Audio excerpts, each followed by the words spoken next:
Hey guys, what is up? My name is Bob and Fishy, and welcome to a new Yu-Gi-Oh! Deck profile. Now, I know I don't upload very frequently anymore, but I do have a lot of fun playing this deck at locals, so I wanted to basically show it off.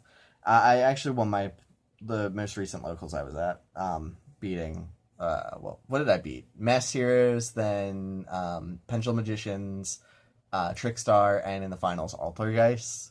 So it did beat some decently meta stuff. I didn't play any dangers or anything like that. But anyways, so basically this version of Blue Eyes is it's a Dark Matter turbo deck, and to that end I am running Maiden with Eyes of Blue. So I'll go through the whole deck, what it does, all that stuff. So let's go ahead and start. So to start off the deck, I am actually running 3 copies of Maiden with Eyes of Blue. What does she do? Basically, if you guys don't know what she does, she is super nifty. She, if she's targeted by a card effect, special summon a Blue Eyes from your deck. If she would be attacked by your opponent's monster, change her battle position, summon a Blue Eyes from your deck. Or, actually, it's not just deck. Both of those effects are hand, deck, or graveyard. So you can summon a Blue Eyes from pretty much anywhere, which is super cool. It basically lets you access your Blue Eyes from anything. Okay, I'll tell you right now. Your opponent's not targeting her for battle or card effect. You trigger that effect yourself. And to that end, we are running 3 copies of Sage with Eyes of Blue. Now, if you guys don't know this about Sage, it's kind of worded weird. His effect is you have to discard him from your hand and target a monster you control. And then there's a pause. Send that monster to the graveyard. The reason that they put all that emphasis on targeting a monster you control is so that he will combo with Maiden. Basically, Sage with Eyes of Blue, send him from your hand, target your Maiden. Maiden will summon a Blue Eyes White Dragon. Then he'll summon either a Blue Eyes White Dragon or a Dragon Spirit. And then you can make a rank 8. That is why he's worded that way. So Sage obviously also can search your stones. So basically, these two are kind of your super duper easy rank 8 combo. It's just a 2-card rank 8 with a little bit of kind of weird setup and stuff. Yeah, that's basically the fact that I like these 2 cards personally is why I was running this deck. So if take that for what you will. Next up, we are running 3 copies of White Stone of Ancients, 1 copy of White Stone of Legend. They go with Sage. You can search them when he's normal summoned. In theory, you're not normal summoning him too much, but you can because Blue Eye Synchro plays aren't as bad as you might assume. Well, I mean, I guess people know the Blue Eye deck now, so you guys know the Blue Eye Synchro stuff. But yeah, so basically these are searchable, and they're also super good. Next up, we are running 3 copies of Blue Eyes White Dragon, obviously. So the arts that I chose were my 2 Legend of Blue Eyes and my 1 starter deck Kaiba. This is the only starter deck Kaiba one that I have left that's decent looking. The other ones are so beat up. This one's actually pretty beat up as well, but you can't really tell when it's in the sleeve, which is nice. But yeah, and then my 2 original Legend of Blue Eyes, as you do. Next up, we have 3 copies of Alt, as you do. 2 copies of Spirit. That's important in this version of the deck because you tend to summon both of them decently quickly. You don't want to run 3 because that will clog way too much, but 1's not enough, basically, is what I'm trying to get at. Then, the whole reason we're trying to turbo into Dark Matter Dragon is to basically use these 2 guys. So this is Archbrave Dragon and a Morphage Goliath. So Archbrave, if it's sent to the graveyard, during the standby phase of the next turn, special summon a dragon-type monster from your graveyard.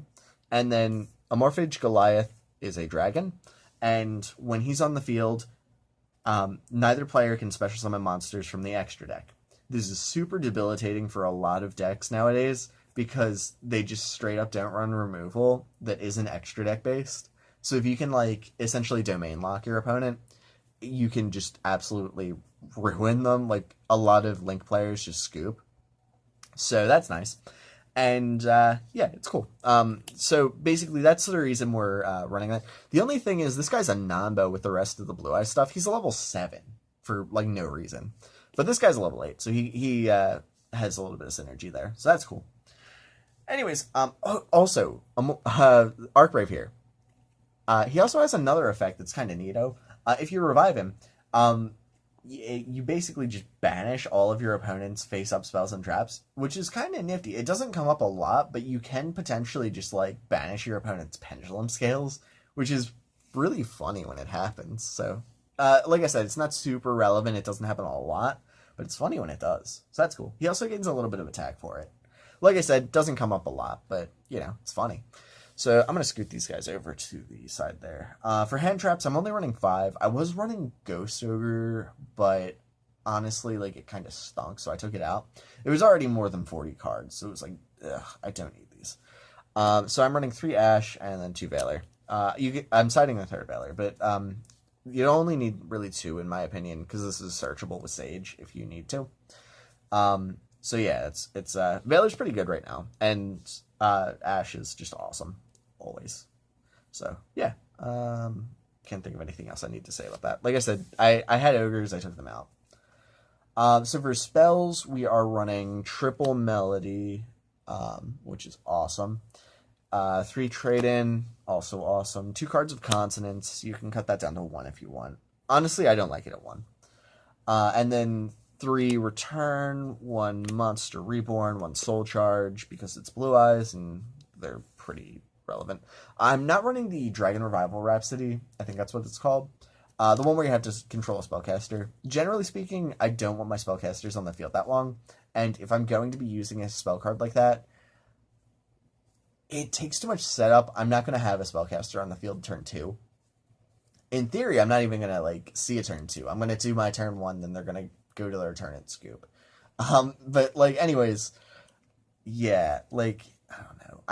I don't like it just because there's too much setup involved, and it makes the deck kind of fragile because you have to run like King of D and blah, blah, blah. So just 1 Reborn. It's fine.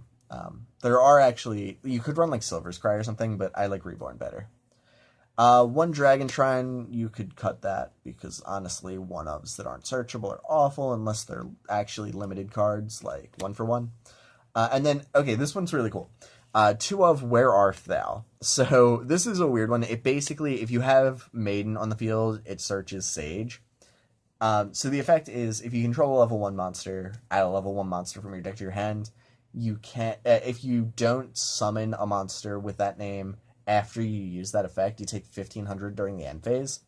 But 1,500's worth it, because you can just summon Maiden, immediately search your Sage, use Sage, get your rank 8, and you're good. Or you can, like, if you have a stone, you can, you know, search another, like, a Sage, or you can do a lot of stuff, honestly. So, it's pretty good. And it's 2 of because you don't want to see 3 of them in your opening hand for obvious reasons. And then we're only running 1 trap. It is Skill Drain because we are running a bunch of 3k beaters. So, why not Skill Drain? This is actually really difficult for your opponents to out if they're running a bunch of, like, Link monsters and stuff. Nobody runs back row removal anymore. They just expect their extra deck to be able to do it. Like, they always, all their removal is, like, monster-based, and, or, you know, like, monster effect-based, and if you can just negate it, then they just lose. So that's cool. So for the, let me scoot this over to the side. For the extra deck, this is probably not optimized, but it's just kind of what I put together. You can feel free to refine this. I do recommend keeping 2 of these Blue Eyes Spirit Dragons. They're really good. And like if any game goes long, then you want to. You could probably cut this down to 1. It's Azure Eyes. And then I just have the 1 Black Rose Moonlight. And I also have a Crystal Wing. So basically the idea here is you can tag out with this into this, bounce an opponent's monster, and use one of your level 1 tuners with this to synchro for Crystal Wing. It never comes up, so you could probably cut it if you want. But, and like put in like a Michael or something. I don't know. It's whatever. It's such a weird corner case that I don't know. I figured there was space. Then I have the Galaxy Eyes little package thing. So like Cypher into Full Armor, which can pop a card, into Dark Matter, which you can't really see too well. There we go. You can kind of see that. This is a triple Foolish Burial, and it just sets up your complete lockdown for the next turn. It's also a 4k beater that can attack 2 monsters your opponent controls. This thing's also a 4k beater, so yeah, cool. You could run like a second Galaxy Eyes that you can make with just 2 monsters. That way, in case you just go like this turn 1, you can like potentially make Galaxy Eyes and then into this thing to pop something later. That actually probably would be worth doing. I also have one copy of Titanic Galaxy, also difficult to see. These weird gold rares, I hate them. But Titanic Galaxy is pretty good. Then for Link monsters, I have a Link Karibo, which is awesome with like the stones. A Link Spider, which is awesome. This thing can really help you get out of like awkward hands. If you have like, I'm trying to think, like White Stone of Legends and like, White Stone of Ancients and like, there's just a lot of weird hands that you can get out of with Link Spider, so that's cool. Underclock Taker, because I couldn't find a copy of Hip Washington, like, at all. I just, like, none of my friends had an extra one, and, like, I don't know, couldn't find one, so Underclock's fine. And Decode Talker, again, because I couldn't find that weird Link 2 that has just 2 materials and just no effect. I couldn't find it, so I just threw this in.